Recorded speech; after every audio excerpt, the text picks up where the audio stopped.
So hi everybody, my name's Zach. Thanks so much for coming. It was a really great turnout. I'm glad so many people want to play so many notes on the shakuhachi. Chromaticism. How many of you can read Western notation?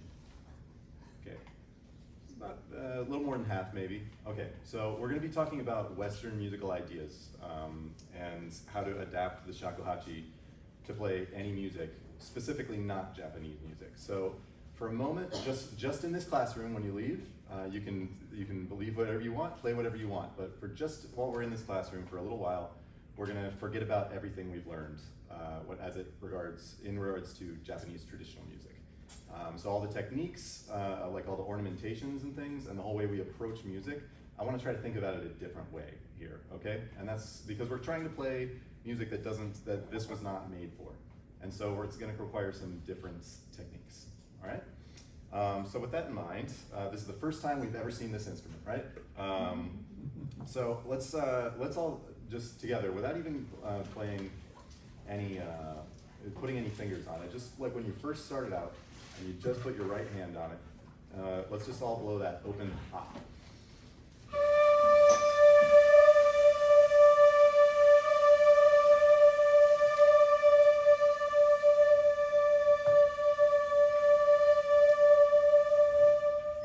Good. So wherever your pitch is right there, we're really going to be listening closely for pitch in this one, okay?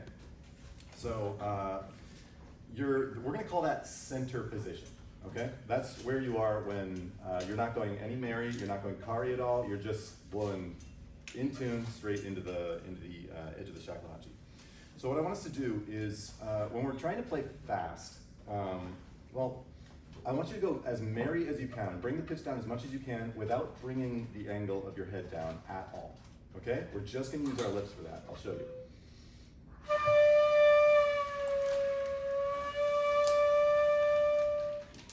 Can I hear you do that?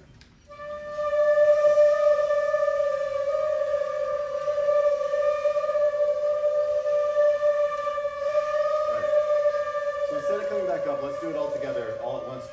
What we're doing is we're trying to find the limit. How far can I bring it down before the sound stops?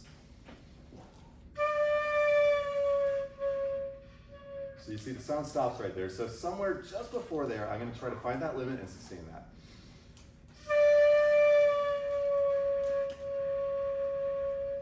Okay? All together now.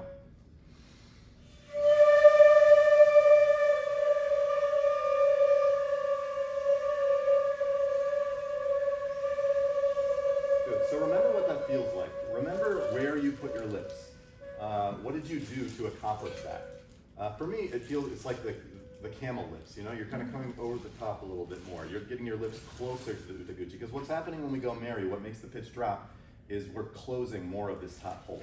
And when we go kari, we're opening more of this top hole. So we can do that when we do our head angle. It brings the flute closer just because we're changing the angle. But with this, we're physically bringing our lips closer to the flute. Okay, so this time let's try doing it just with our head. Don't use your lips, but only use the angle of your head and see how that goes. Same thing.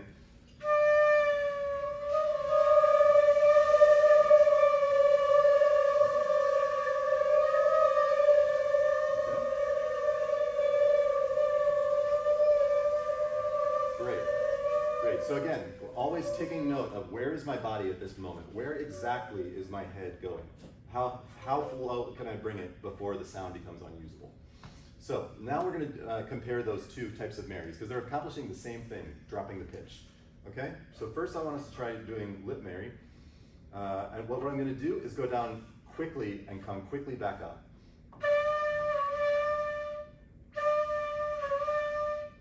Okay? Try that yourself.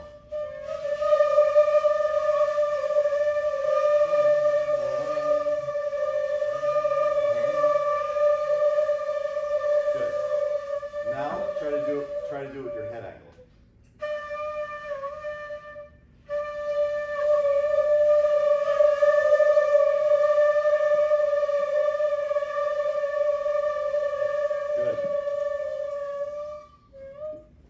Good. So now I want us to do it even faster. Do it a few times in a row. just with your lips. No head angle, chin stays. Good. Remember what that feels like. Remember how quickly you can do that. Now try to do the same thing with your head.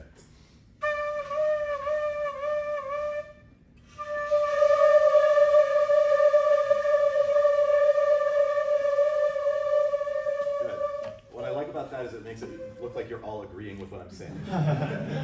So what I notice when I do that is I have much more control and I can do it much more quickly with my lips. If you do it with your head, you hear how sometimes the note almost, it disappears at the bottom.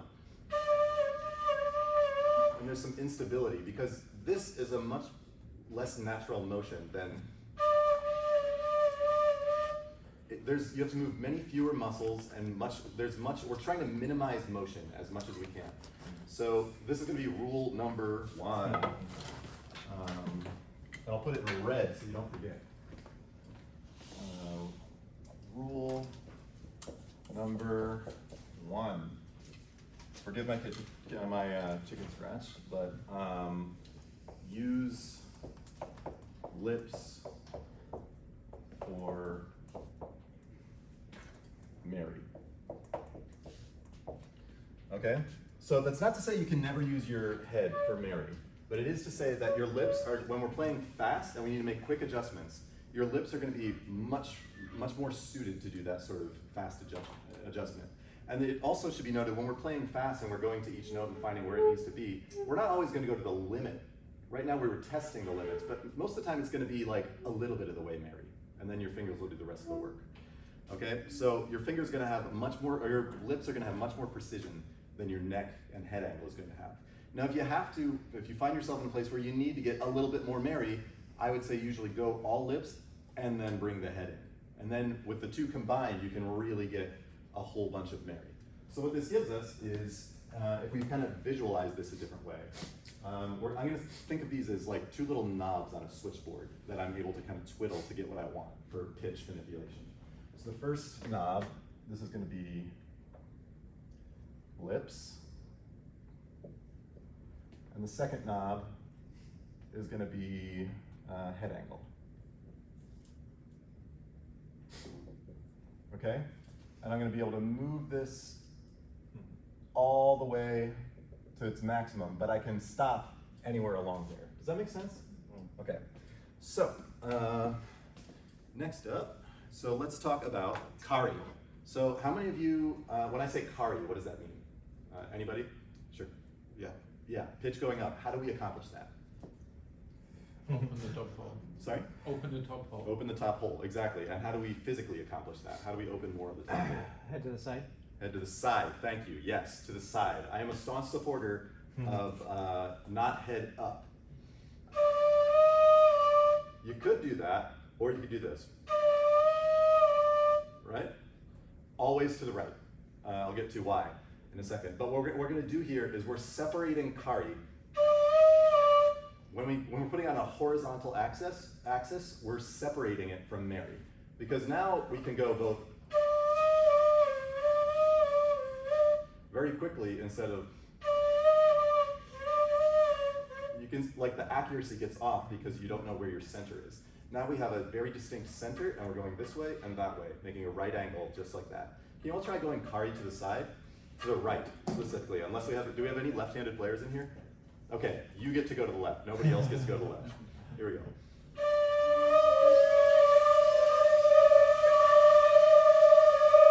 Find the limit, just like we did with Mary, find the limit. How far can you go?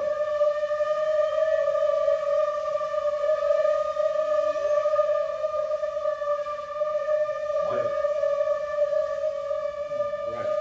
So just like with Mary, you want to find how far I can go. What's the limit of this so that we can draw another knob.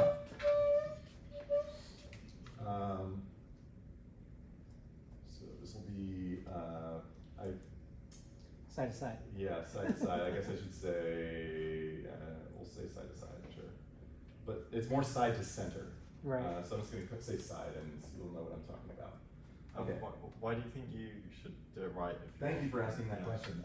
Because if you go to the right, you're anchoring the shakuhachi with your right arm. So it's much more stable. Even without the left hand, you can do, but if you go to the left, it much more easily falls out of your hand. So that's why we only go to the right. It accomplishes the exact same thing. We're going left for years. See, I never practiced to the left, but there's no reason to practice to the left because it does the exact same thing and you're just doubling your practice time. So only to the right. So we exist in this angle right here, unless your name is Merrick, and then you can go this way. Okay, so now we have these. I'm gonna visualize this a different way for the math heads. All you math heads out there. Yeah, that's why you picked up the Shakuhachi, right? So if we have like an XY axis, and we imagine that this is our centered position right here.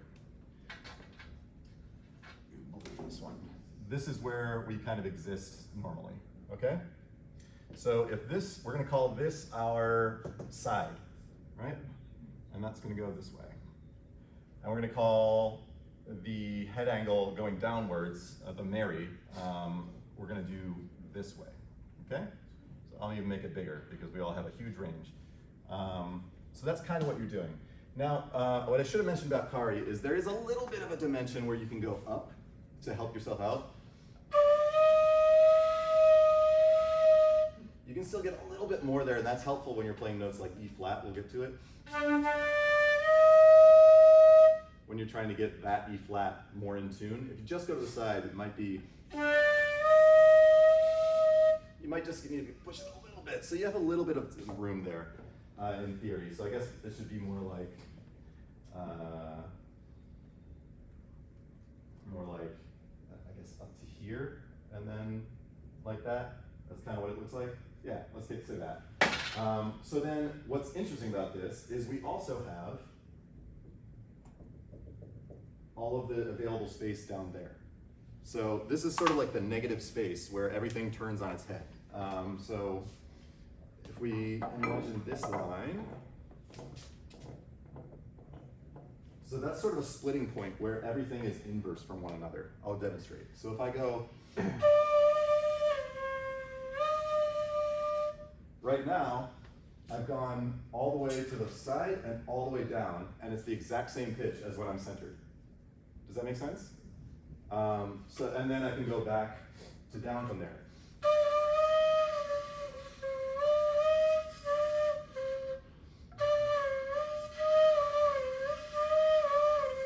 Can we all try that together? What I want you to do is go all the way to the, or better yet, easier will be Mary. Go all the way Mary, and then go to the side from there.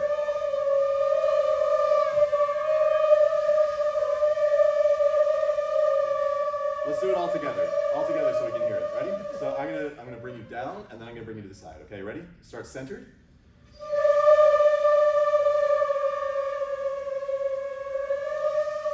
So we're still head down, and now bring up to the side. Good. One more time.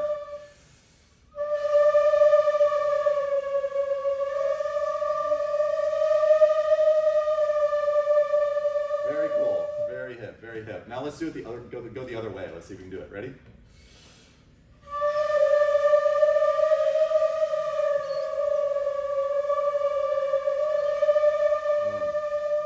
That one's a little bit harder, right?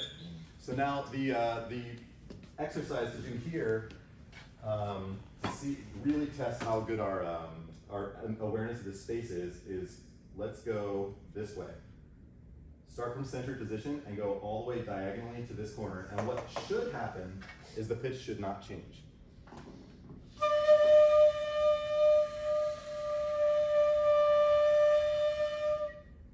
Want to try that? Ready?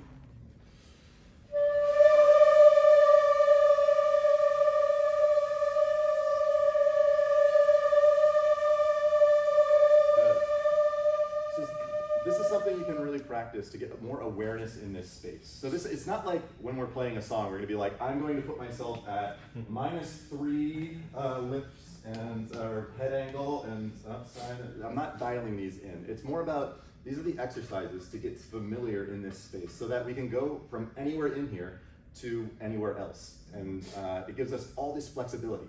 Now, I've only talked about head angle and like up and down head angle and side angle. But what about the lips? It's 3D. It's three-dimensional. So I'm not going to attempt to draw what that might look like, but the point is we have 3 knobs that we can already use to twiddle. It's an infinite number of combinations that you have. If we get comfortable in this space with the extremes of our lips, our Mary head angle and our Kari head angle, we have all this space to work in order to manipulate pitch, okay? And if we can get really comfortable in that space, we should be able to play anything, and we haven't even used our fingers yet. So the fingers are another thing that we get to add. Does that make it three-dimensional? Does that make it Fourth what? dimension. Yeah, we've entered the 4th dimension, exactly, yeah. And this is just like how much you would cover each hole, which is what we all already know. So let's talk about the fingers a little bit. So what I like to call the pentatonic scale, the minor pentatonic scale, that's the Western term for the Migno scale that the Shakuhachi plays. I like to call them anchor tones. Can you repeat that? What do we call this scale? The minor pentatonic scale. Minor pentatonic. Right. Major pentatonic would be starting from F, and minor pentatonic is starting from D. So I like to call them anchor tones because they're confident, they're smooth. We don't have to worry about like getting the pitch right. We know we can always come back to them like an anchor. They're solid right there.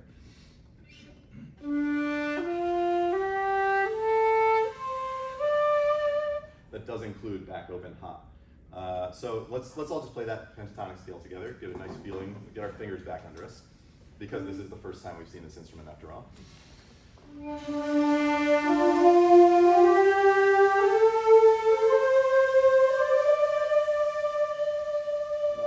Now for the upper, the con register.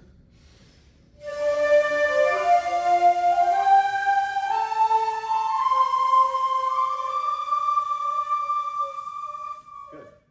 Now, what we're going to do now is go through the shakuhachi and determine certain notes that that we can make into anchor tones that aren't just from that scale. Because, for instance, if we do, let me see what I wrote down here. Okay, so things that we can change. We call these on Western instruments, we'll call them alternate fingerings. So one different from what you would usually use. But I would propose that for a lot of these, it's situational when you might want to use them. For a lot of them, you're going to want to use this pretty much every time. So the biggest one to think about is E flat, because E flat sucks. Nobody likes playing sumeri in Western context when you need to speak.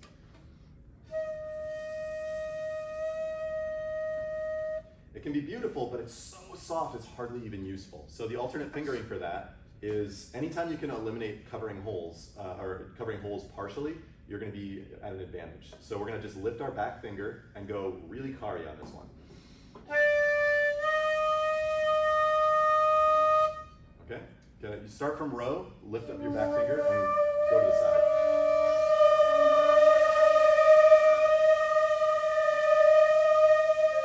Good. Yeah. Does that work in the lower register as well? It does not. Yeah, lower register, we are condemned to a lifetime of sumeri. There's no other way, unless you get a 7-hole flute, and if you do, get out of this class. This leads us to, I'm going to give you a few more alternate fingerings, but this is rule number 2.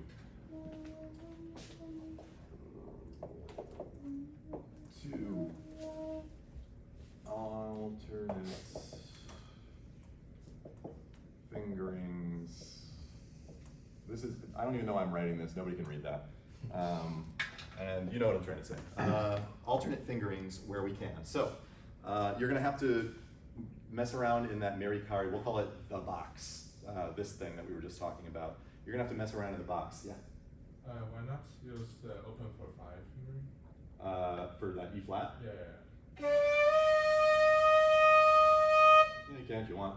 I would say because it depends on where you're going. If you're going back to D, Yeah. it doesn't really matter. Like, Yeah.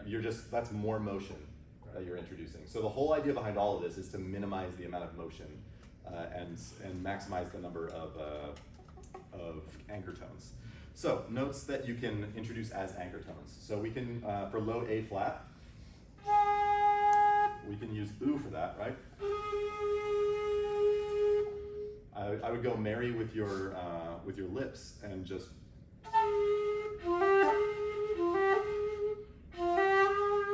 Either one works. That one's not so hard, but that's an option for you. So A flat, and then we have D flat. This one's an interesting one. It's very situational, but playing D flat with this half off sometimes isn't the easiest thing to get to.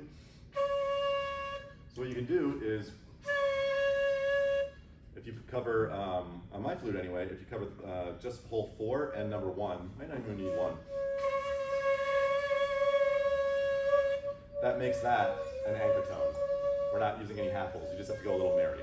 So that's an option for you, but you don't have to use that. Honestly, I usually use this one. It's E flat in the upper range, and then when we get to the upper range, we're starting to manipulate the harmonic series, and so we're able to use some more unusual fingerings up there, more so than in the low range. So G flat, or A flat in the upper range. Sometimes it's useful, if you have a smaller, my flute has too big a hole, so I have to shade this, but usually you can play A, G, and then just put this finger on it and get an A flat. Try that one in the upper range.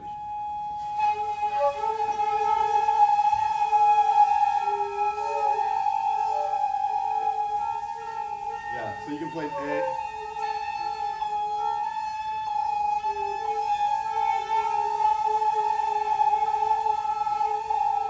Can you show that fingering once again for the A flat? It's chi and then cover hole 2. Like that? Yeah, so what that does, if we had, for instance, if there was a trill between G sharp and A, that sounds like you hear the space between the notes there. But if I just use that fingering, that's a much more distinct change between those two. So I'm able to play that faster and more clearly because of that fingering. G flat can be that way. Again, if you have a smaller hold flute, you can just use this fingering. Like instead of using a tsu no meri, you can just put this finger down, everything closed except for number 2, and you should be able to get an F sharp out of that, or G flat. Try it. Go from.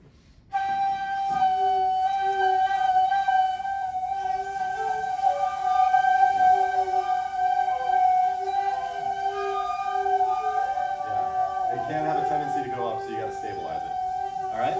So next useful one I have is B flat. So B flat in the upper range is usually hi meri. But if you go kari and play oo, that's another one that you can get. So try oo, kari, or good. Good. And then the last one I'll mention is high D. I almost exclusively, unless I'm coming to it from a specific place or going from a specific place, or I'm trying to do this, I will always use open back D because it's just easier to get to.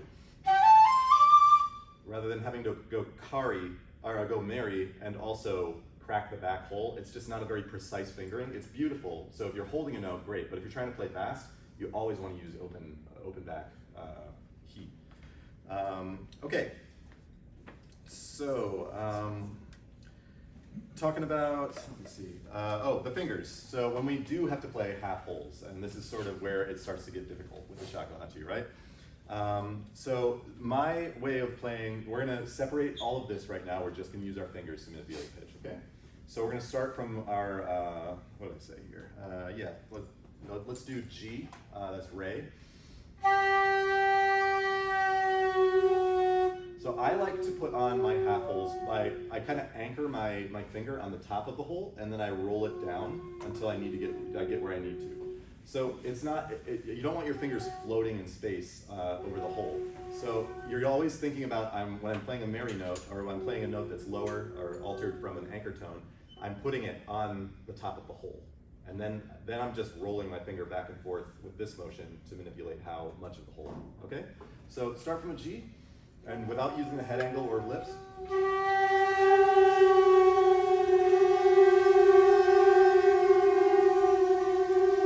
And go all the way down until you cover it and it's an F.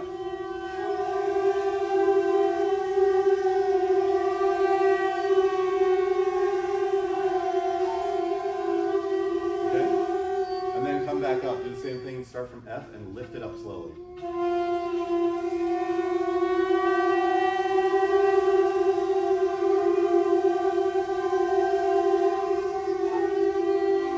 Good.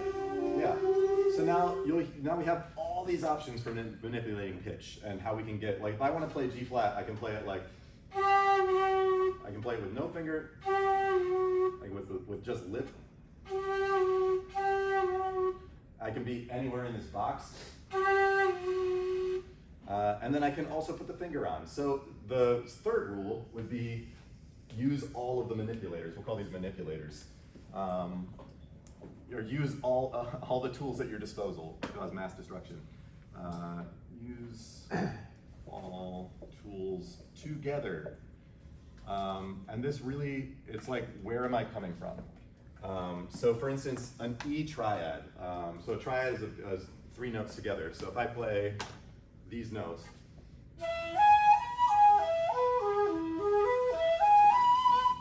okay, that's E, G sharp, and B, all half holes, right? So that kind of sucks, but they're all merry notes. And so I can stay the same level of merry, and then all I have to do is just place my fingers around that. So that's using merry and the fingers in conjunction, as opposed to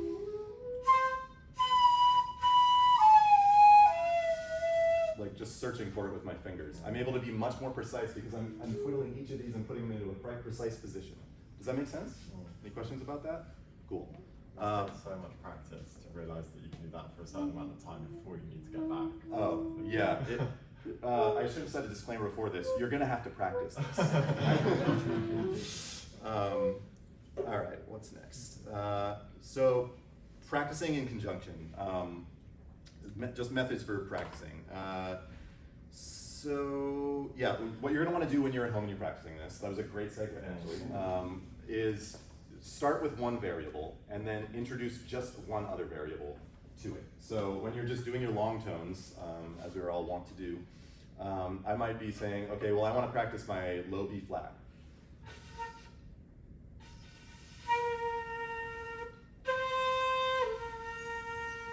So first I'm going to be like, all right, well where can I get that with my finger?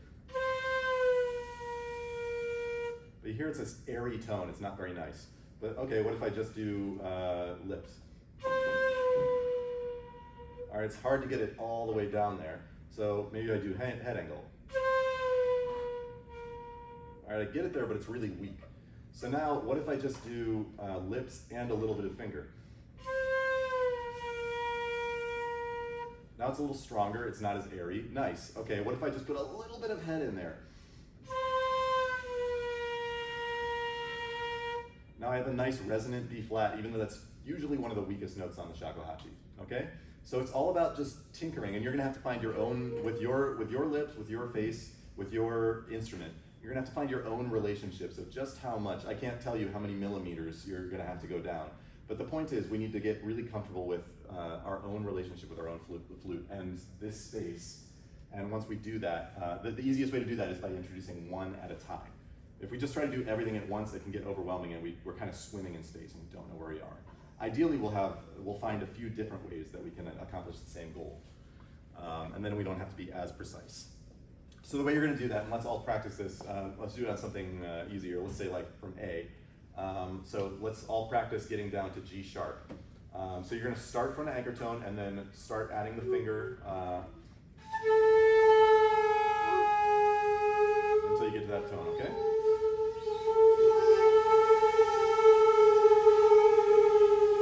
Good. So then you'll practice, you can use it in any order, but then we'll do lip Mary.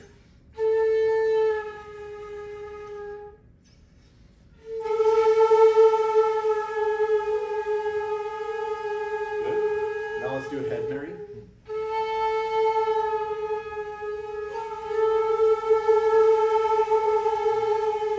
Good. Now let's try, I don't know, head Mary and lip Mary. Don't use the finger at all. It's gonna be a really small motion. Good. And now let's put the finger on top and see what happens.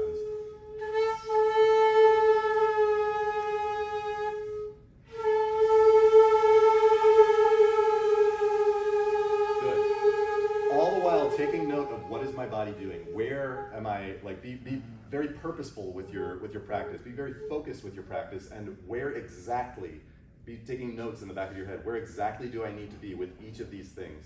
And that's how we're going to familiarize ourselves with it. Then once you find that, that place with all three or any combination, whatever works best for you, you're going to want to go more quickly between the two.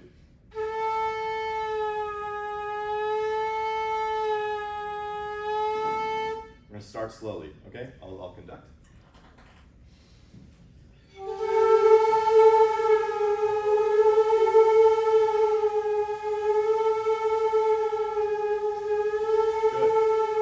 So what we're doing right now is sort of a glissando. Da. So now we're going to practice making that more, remember those positions you're at, and we're going to kind of snap to that position like this.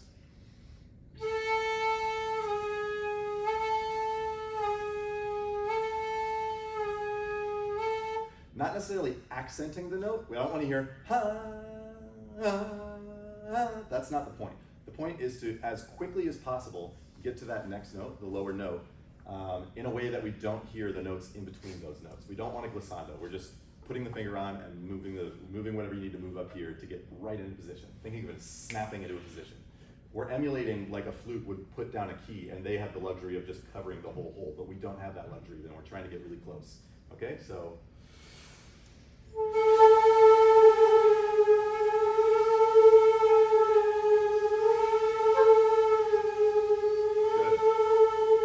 All right, show of hands, how many of you have a metronome or a metronome app on your phones? All right, most of you, but not all of you. So everybody should have a metronome. It's going to be your best friend and your worst friend, usually your worst friend. So you're going to set your metronome nice and slow, probably like 50 beats a minute, like this. Maybe that's 60, I don't know. What's a second? And then you're going to practice like that.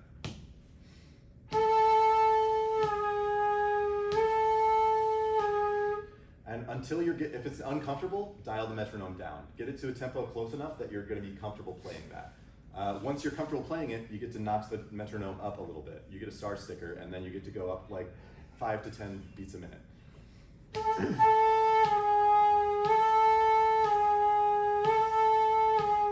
And over time, you're eventually going to get over days, weeks, years, you're going to eventually get to. But you can hear already it's starting to sound a little glissy for me right there, okay? So that's the way you're going to practice this. We want to get to the point where we're snapping, but it all starts from knowing where we are in the space and being comfortable with that. So the next, so if we can look at if everybody has this one, intervallic exercises for Shakuhachi. Once you get that on the half steps and all the, you're going to do that for every note, by the way, including, we're always by half steps, so it's like from B to B flat. That one's really hard because they're both half holes, right? And you'll do it from E to E flat.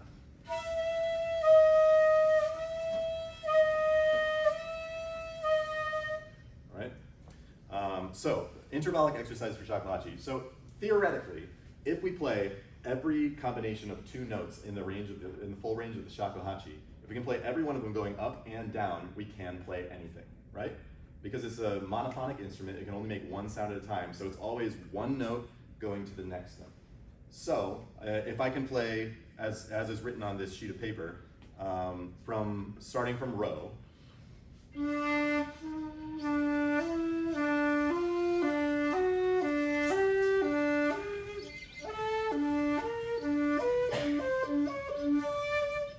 if I can do that reliably, I should be able to play anything that starts from Ro, right? Or goes to Ro. So, and that would continue going up the Shakuhachi.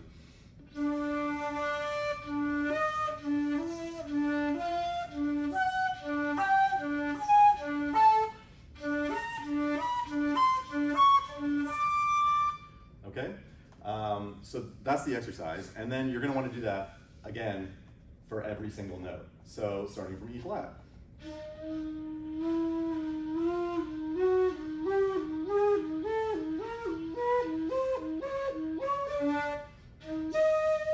And so on, okay? That's that's gonna get you the control, that's gonna be a really good practice exercise to get us moving in the space, get us finding the places, and knowing how to snap it down at each one. We're gonna do the same thing with the metronome, starting slow, doo-da, doo-da, until you're comfortable, and then you get to edge it up, okay? Do we want to try this intervallic exercises for shakuhachi, for those that can read Western notation? Let's just give it a shot. All right, so starting from D, ready? We'll go nice and slow. Se, no.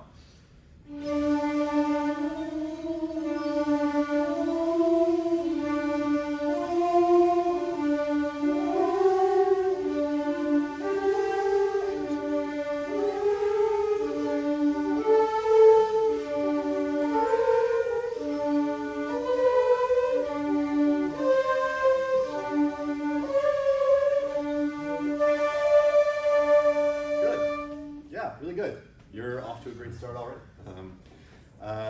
And then of course I have the next line there is just to do the same thing starting from that note, and we're gonna go all the way up the chromatic scale until we repeat a note, so until we get to middle D. And even then you have to do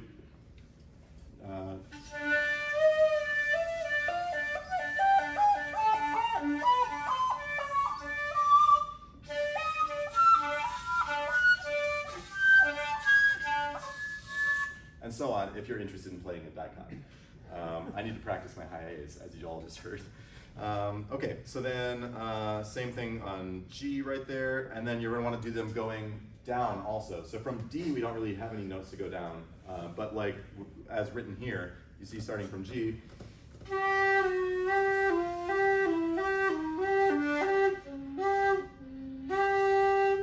right? So that's another exercise that you're gonna wanna do for every single note. So you don't have to do all these exercises all in one practice session, by the way. These are things that you can. These are tools to figure this out. So if it seems overwhelming, just focus on one thing at a time, and hopefully this will supply you for the next 8 years until the next World Shakuhachi Festival. Okay, so in traditional shakuhachi, we never use our tongue, right? But in Western music, we use it all the time, and we can really utilize it as a tool to facilitate playing a bunch of complicated lines that otherwise we wouldn't be able to play. Do you want to come in? Oh, you're taking pictures. Okay. Like with Mary and Kari, the tongue is sort of viewed on a spectrum of possibilities. Okay. So, what does the word voicing mean? Can anybody, as it relates to playing a wind instrument? Can anybody tell me? All right, great. So voicing is kind of the syllable that you're making in your mouth while you're playing. So we should always be really aware of what's going on in here, what's going on in here, what's going on down here. So that makes every sound what it sounds like. So everybody, I'm gonna make you, we won't call it singing because I know you won't do it, but we'll call it vocalizing. So we're gonna vocalize ooh. Can everybody just say ooh? Ooh. Notice what's happening inside your mouth when you say that. Ooh.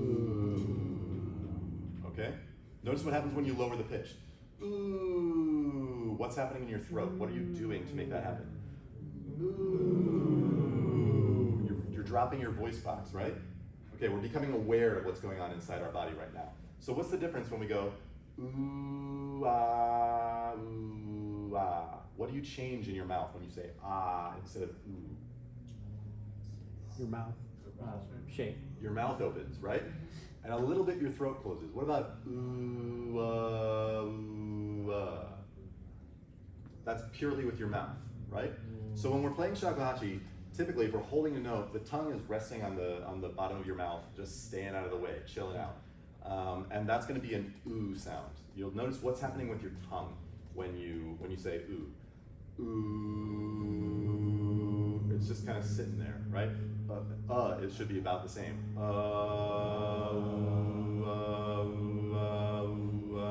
Your tongue isn't moving, right? Tongue is staying exactly there. So when we're holding shakuhachi notes, that's what you want to do. Now, those are the vowels, the a, i, u, e, o, or y. Like those are all vowel sounds. For shakuhachi, it's pretty much always going to be, unless you're doing muraiki, you're always going to be doing some version of oo or and your mouth shouldn't really be opening that much to manipulate it. But when we're doing tonguing, now we introduce plosives, and that's those are what we call plosives. Those are harder consonant sounds, right? So it would be b, but we use our lips for that, and we're not going to do that. We're just using tongue. So let me take a drink. What we're going to do is on the beginning of those oohs, we're going to put the syllable, the plosive t, okay? So we're going to say two, two. Notice where your tongue touches on the top of your palate. Two, two. It's towards the front. About, for me, it's about like that much behind the teeth. It's different if I say chew, chew, chew. I'm bringing my teeth together, right? Chew. So you don't want to. That's not. We're blocking the air with our teeth. Two, two, two. Okay.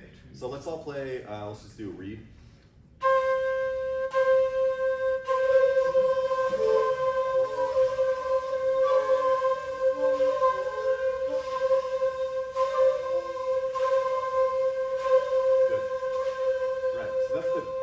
Syllable.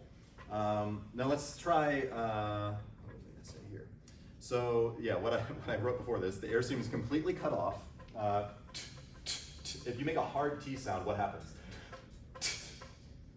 What happens is you're blocking off the air with the T syllable, you're building up pressure in your diaphragm, and then you're releasing that pressure when you release your tongue. That's all that's happening. You're not spitting, you're not like forcibly spitting the air out. It's just that you're building up pressure and it's the release of that air. Okay, so think about that. Let's do a hard two this time. And let's make it short.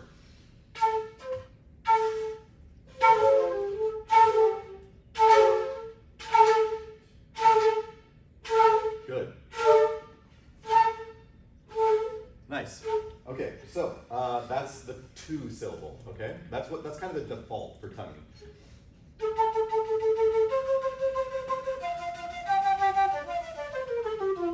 Okay, that's going to be sort of your bread and butter go-to, so to speak. But you'll also have to think about the end of the note. So when you say two, you're going two, two, two, and the end of the note is it's just the air stopping that's making that happen, right? But what if you ended the note by stopping it with your tongue the same way? So it's more of a toot, toot, toot. Do you hear how that sounds different? So I'll give you, this is the first option one with two and then two.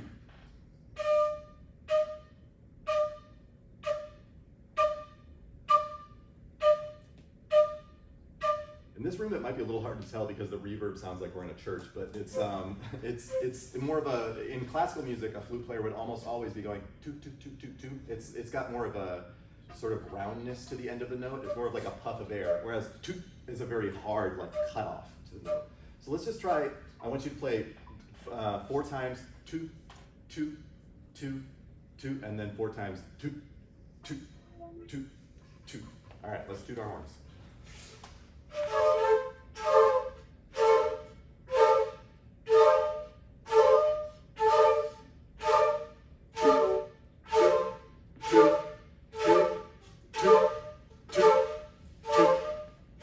Good.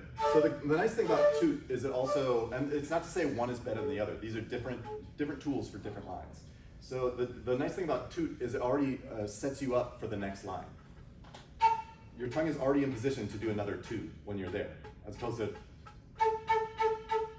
So if we're doing, you can do it usually a lot faster.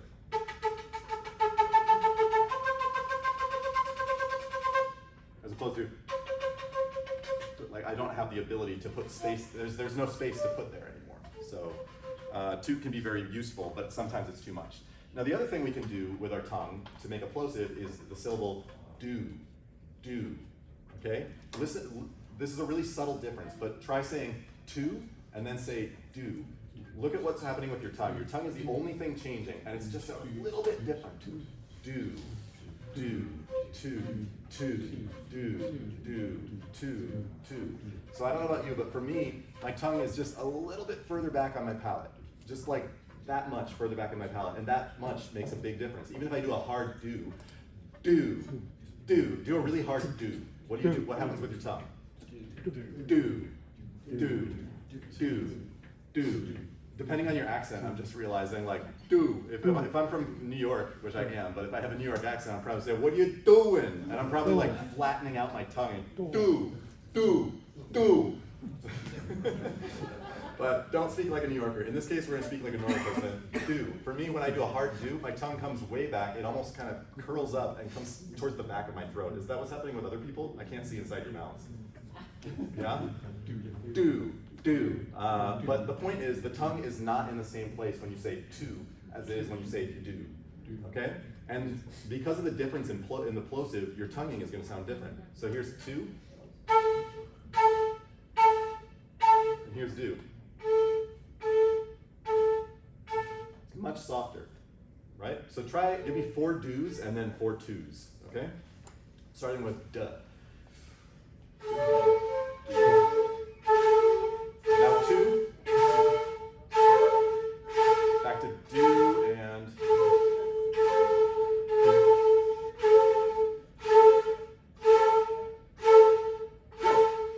in the same way we can end a note with doot or dude. You can go between the two. And this one can be really helpful because when you're not blocking off the mouth as much with the sound, when you don't have to have that kind of back pressure, you can go really fast. I call it doodle tonguing.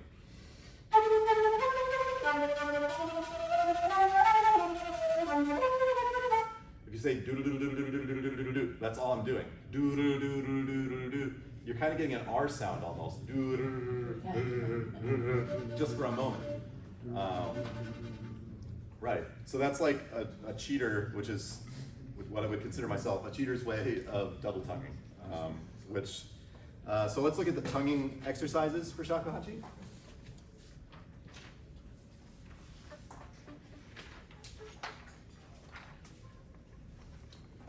So a big part of playing chromatically is going to be memorizing all 12 of your major scales. Or in this one, I put down a minor scales, minor scale start because it's kind of where the Shakuhachi is based. But so this first one would be all slurred.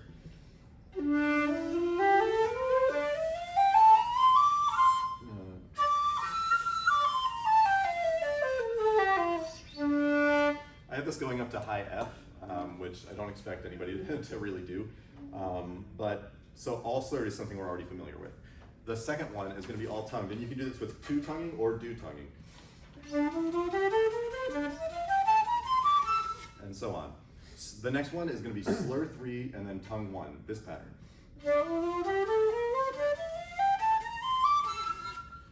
Next one is slur 2, tongue 2.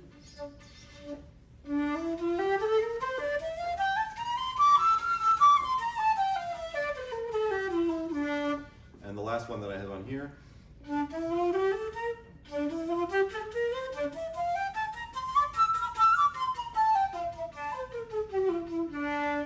Okay, so that's going to get your tongue kind of in shape for all these different ways to get around a line. And that's going to facilitate all kinds of different things where like it's really hard to go, for instance, from going from A to D is one of the worst things to do quickly because you have to be so accurate for it not to pop up. But if you use your tongue, you're kind of stopping and starting the note again, so you get to start fresh. Right there, I'm doing a do tonguing, and you can't even tell I'm tonguing because it's so soft. Do do do do do do do do. Okay, slurred.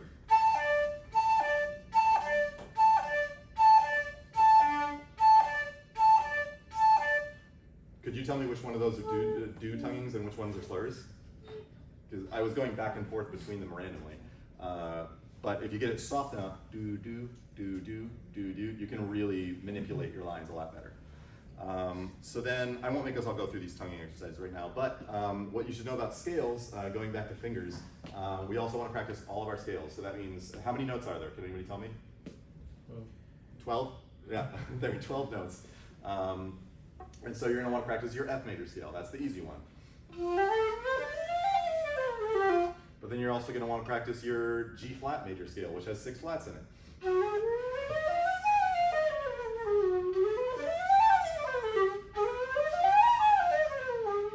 And you want to do those all with the same tonguing exercises, okay? Again, more food for practice. I'm still practicing those things every single day, and I mess them up most of the time.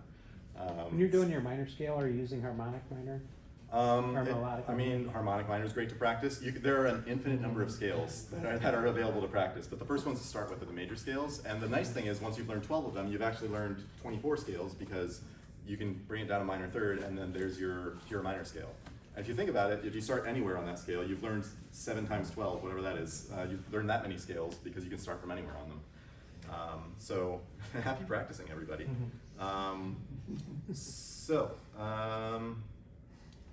Are you talking about modes there? Sorry? The modes? Yeah, exactly. Music theory class on a different Shakuhachi Okay, I'm sorry, festival. I didn't- No, that's okay.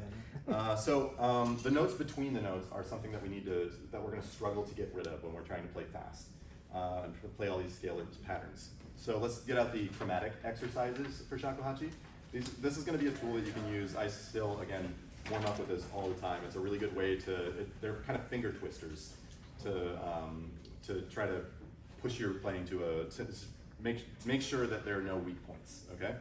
So the first exercise, and we can do this one together, we're gonna play it like this.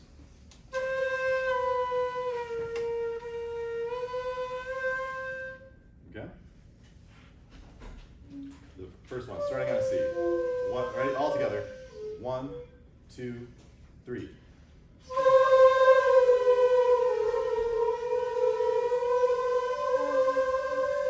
Good. So, and notice that we have all these different ways of tonguing it as we go through.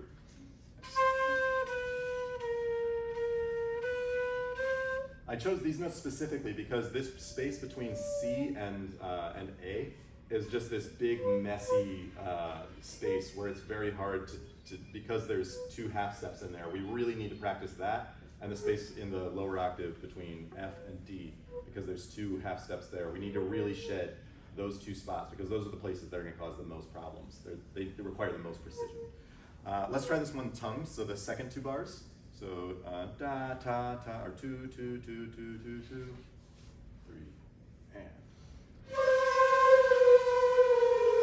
2, 2. Good, and you can use any kind of tonguing. You can make those staccato, 2, 2, 2, 2. And we don't need to go through all these other ones. Let's just go to the second line there, where it starts from an F.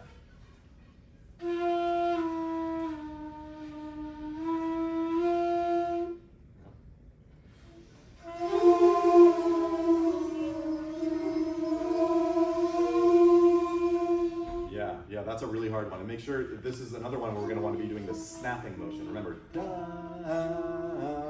not accenting, but snapping, not doing this da. That's what we're trying to avoid, okay? And tonguing will really help that. All right, so these next 2 things are just these are like purposefully very difficult lines to play, and they're not necessarily meant to be like, I'm gonna go perform this line or anything like that. These are kind of little things that you can do to catch what mistakes you might have, because they cover all, it's just getting your fingers all over in place. So I don't have any articulation markings over them, but you can slur them, you can tongue them, you can do whatever you want. But so this first one will sound like this.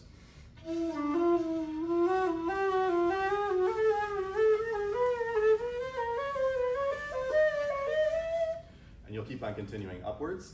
And then you only have to do this in 2 cycles because it's a symmetrical pattern. So it covers, if you just go a half step up or a half step down, you're going to cover all the possible combinations you can.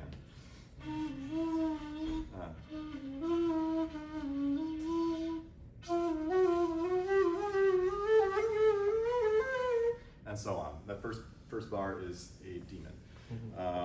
And then this other one is.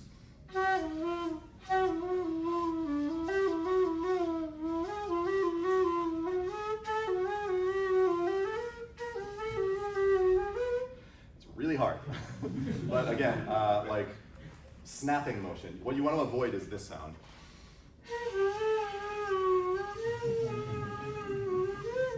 You know, that's very easy to kind of fall into, but we want to be as precise as we can. It also helps, sometimes we're so in the notes, if you record yourself playing, that you can go back and listen and like, can I actually tell what note I was trying to play? And you're gonna hate yourself when you do it. And you're gonna delete it immediately. But it's a really helpful tool to record yourself. That again can be done with any number of, any kind of combination of articulations that you like.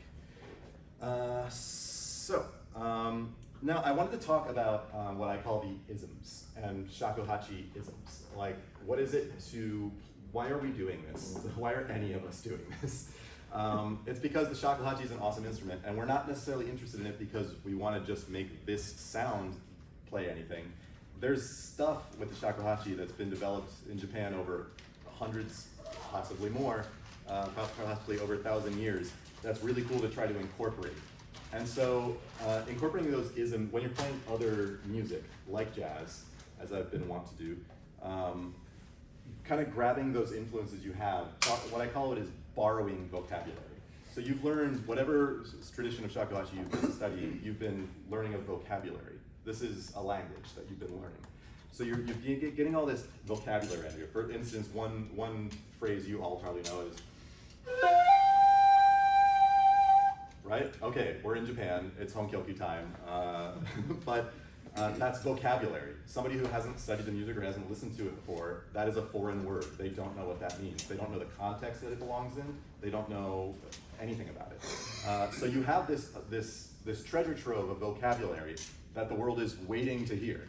And when you're putting it in a Western context or in a different kind of music, whatever kind of music you're playing, what you're doing is saying, just the same way as we don't have a word in English for like when something happens so often that it becomes tired. But the French do, and that's cliche. So we just borrowed that word and we just use it in English interchangeably now. It's still a French word, but we just borrowed it. So that's what we're gonna do here. That's kind of what the end game is for all of this, is we want to be able to play anything, but then you also want to still bring some of that stuff back that I told you to forget about at the beginning of class. Bring that back in and integrate it into the lines that you're playing.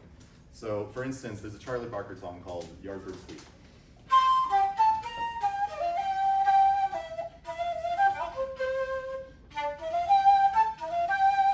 So I just played that really straight like I would on a Western flute. But if I play it with the Shakuhachi isms inserted,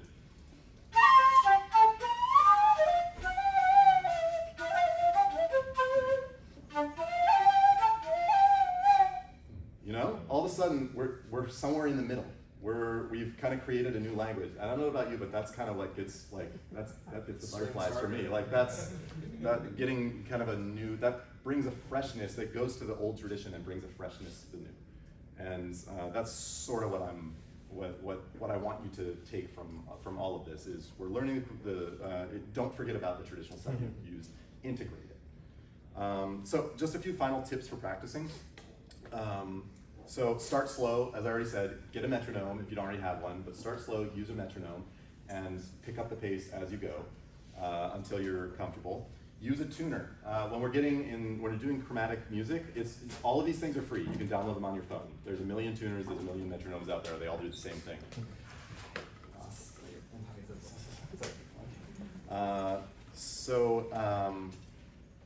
When we're doing all this Mary Kari action, we're all over the place. It's easy to get kind of lost in the pitch, and then all of a sudden we're just locked in a Mary position, and we end up playing a half step flat. And you don't want to practice like that because you'll form bad habits.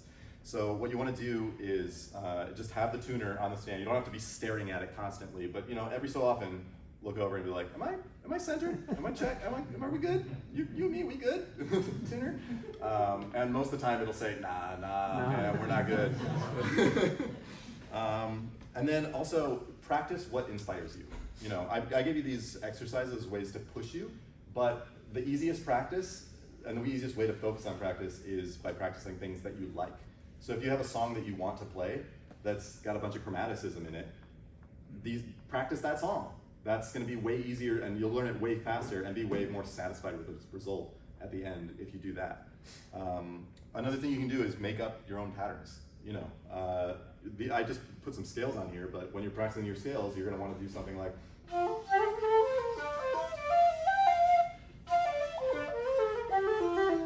Let's just skip a note, come down a note, skip a note, come down a note. What if I skip 3 notes and come down a note? Or 2 notes?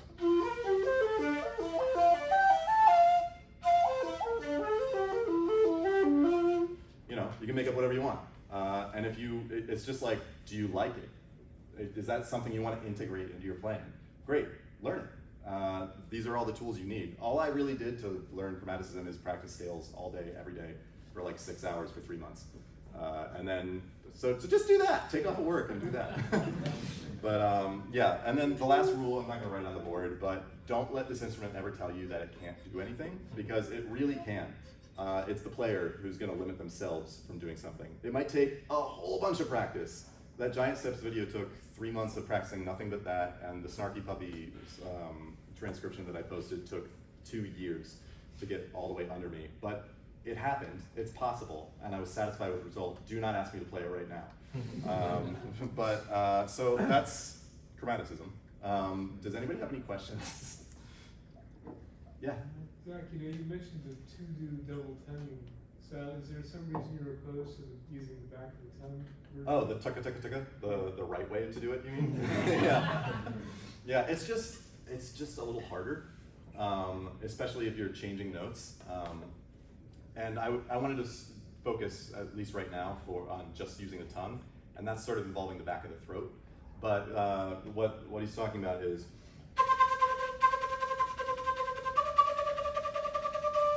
you hear, that's called double tonguing. It's when you go tucka tucka tucka tucka tucka tucka tucka tucka tucka, or what you're gonna go tucka tucka tucka tucka tucka tucka tu. And the way to practice that is to go tu ku tu ku tu ku tu ku tu ku tu ku tu ku tu ku tu ku tu ku tu ku tu ku tu ku tu ku tu ku. So the You ku's can do not that even actually without a tonguing, flute. is Sorry? that correct? The ku's not actually tonguing, it's more. Right, the ku is throating it, really, but you should be able to make it sound the same.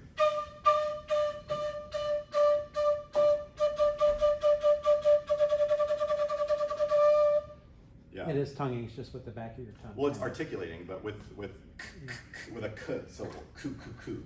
So yeah, by all means, practice that. That's the right way to double tongue, but the cheater's way to double tongue is.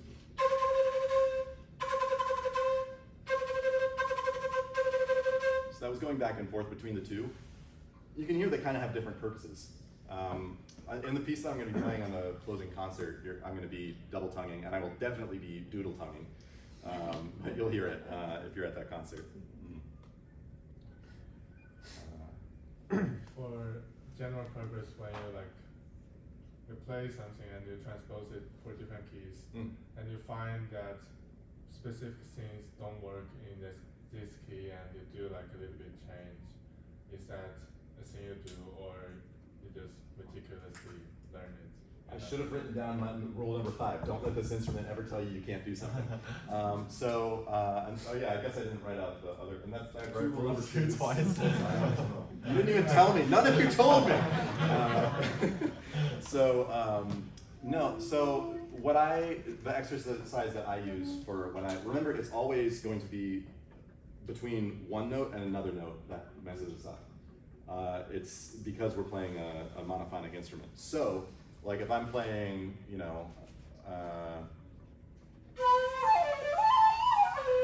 like that's really messy.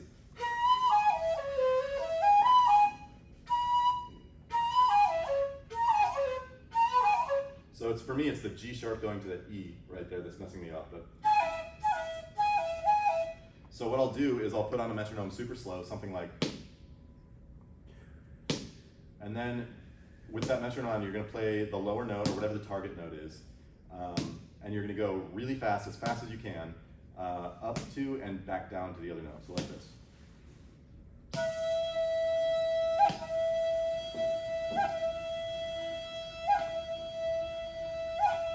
You're not really subdividing, it's just get as close to that big beat as you can. And this is like magic. Like if you do that for 5 minutes on something that's giving you trouble, you come back to it and what you're doing is training your fingers, training your muscle memory, and your fingers just know how to do it. Especially if you sleep on it and come back the next day after having done that, it just happens. And that's different from Atari. Don't mix that up with Atari where we're just going like the Shakuhachi thing. This is a focused practice. So you don't want to, if that's what's tripping you up, I don't want to just flip this. I want to pick up both fingers like I'm going to actually have to when I'm actually performing that line. Okay? Does that make sense? Okay. It's an interesting contrast with like if you're learning like something like kodo that you want to do really fast, you do need to learn it slowly first. But Well, I with mean, that- no, kodo you should learn slow too. Yeah. Yeah, I meant, but with the switching really fast, you would just go straight to doing it Yeah, that's fast. kind of shocking your fingers into Yeah, believing they can do it. Yeah. I have a question. When you're developing muscle memory, do you use a different part of your brain to go back to like Hankyo? I'm curious how that works if you're practicing this, constantly. Yeah, that's an interesting question. What I can say is getting familiar with this space is going to help your honkyoku also. I've never thought about different parts of my brain. I think it's just one big rock. But I would say it's definitely like it's a different mode to be in for sure. But I would be, I have so much jazz like ingrained in me. Like I'd be remiss if I didn't say like sometimes I want to throw a blues lick into a honkyoku and see if anybody notices. But none of you have noticed yet, so. When it comes to foreign languages, they do have slightly different parts in the brain, but there's also some geography that's related to when you learn those two languages. So if you grew up in a bilingual household, they're much more integrated. So I'm imagining, with my mental MRI scanner, that Zac has a very different brain from ours, period. and then there's that whole jazz thing itself is a very complex set of connections, which might have some nice corners to tuck. So this is the important thing is whatever music you're learning, you want to make sure you steep yourself in it and you learn something about it and you've listened to enough. It's like whatever you listen to as a kid is probably like you might not have heard a song you heard as a kid for 20 years, 30 years, for a really long time, but you still remember it because it was just always there. And that's sort of like when you were learning a language as a kid, and it was just like, I don't know why I know how to speak English, I just have always spoken it, as far as I know. So it's the same thing with learning new music, and it's really, really hard to get rid of an accent. It's really easy for me to hear like a classical musician who's never played jazz try to swing and be like, man, but what are you trying to say, though? Like I hear it, but it's not really making, like all the things are in the wrong places. So like I find a similarity between minyo and jazz, where they both have this thing that you might quantify as swing. So like in my favorite minyo piece, the Hanagasa Ondo.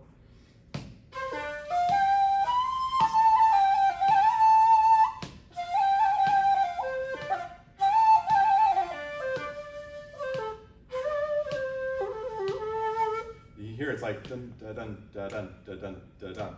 And that kind of sounds like swing. So I got all excited about like, how can I turn this into swing? And the only thing you have to do is turn around the beat. So I was just tapping my beat on 1 and 3. 1, but the second I go 1,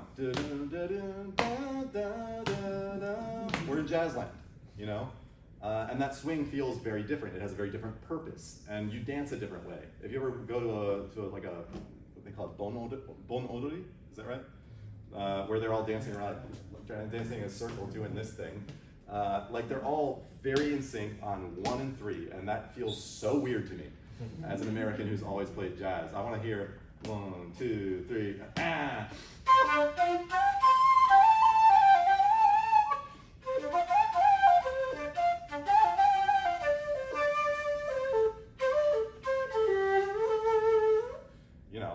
Swing it, like really swing it. It sounds square to me, but that's because I'm a guest in that music. And I'm sure when I'm actually playing minyo, real minyo players are like, but what are you trying to say though? The big difference is that your phrase when you're swinging doesn't resolve on 1. That's for me. Yes, 1 and 3 is. Yeah, it could though. clear, You could. Any other questions? Admonishments? Yeah. Resources online? Yeah, these, you mean these? Well, no, not the printouts, but there's a lot of material you've spoken about your tired brain. If you could share the results of that MRI you tested. You can take a picture of it if you want, but Well, that I have. yeah. No, I kind of thought I kind of thought about this on the way here, and so that's kind of the best way I could visualize it, I think. Yeah, but, you know. Well, experimenting with those principles there, I think will go a long way, so thank you. Good. Just like a point of clarification about the tools. I guess like the more that you dial all of those in, any one of them, you're always, the more that it is, the more tone that you'll lose. So I guess it's about like using them all the least amount and then finding which one. To maximize tone, because a big challenge of the shakuhachi is that some notes are weaker than others. Yeah. So it's not just like how do I get them in tune, it's also how do I make them speak. And in non-Japanese contexts, oftentimes the biggest challenge is I'm too quiet. There's drums. I need to get above these drums. So if you don't want to just live in daikon, live and die by daikon. Going to a jazz jam with the shakuhachi, it's just like Yeah. Although daikon is its own thing because, like, you know, I only talked about otsu and kan, but when you get to the daikon range, there are anchor tones up there, like that don't make any sense. Like high E flat. Like there's no half holes for that one. High E. There's no half holes on that. High F sharp. Like none of those have any half holing going on. So you can actually fly around up there.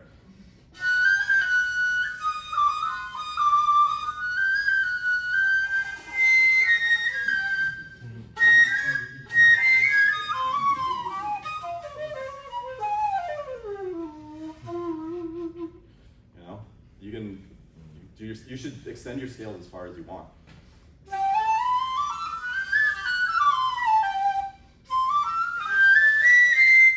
And so on. You know, and do all these patterns, and do all the things. Do all of them. Do all of it, all the time. Quit your jobs. Don't do anything else. Practice shakuhachi. Put a basket on your head. Yeah, put a basket on your head. It'll help. It'll help. You'll be able to play around. That's the short version of this talk. Yeah. Any other questions? Like 2 more minutes. Would you address the alternate fingers, the anchor tones that you? Sure. So you can just think about, I mean, you already know all these notes yourself. So it's just about like which ones are, what half holes can I eliminate so that I can better facilitate. So like the ones I listed were A flat. You can play oo there, but that's very context dependent because oo is kind of a soft note. But you know, sometimes it's the right thing to do.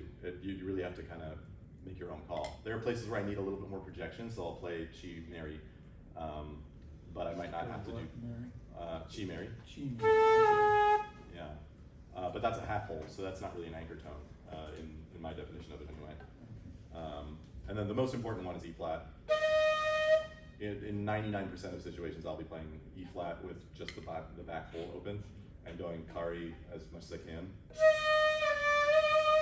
That's a hard one to integrate because it's the only one that goes super kari of any of the notes until you get to the daikon range. So it's like you'll see somebody playing a scale and then they'll just be like, nope, nope. So I should mention just one thing about vibrato. So we talked about going to the side and down, but vibrato is best done with sort of more an up and like if we're on this axis, I guess it'd be like a, or I'm facing this way, right? So it'd be more like a kind of this motion, like up and to the side and then ending a little bit merry. So you're kind of going back and forth right here.